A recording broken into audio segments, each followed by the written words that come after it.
minute. Who are you? GOJO SATORU.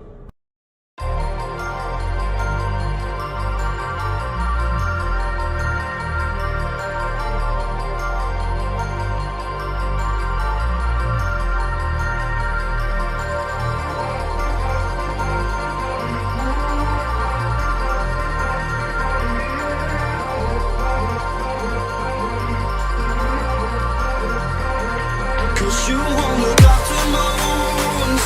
I suppose you will never regret it. I should call myself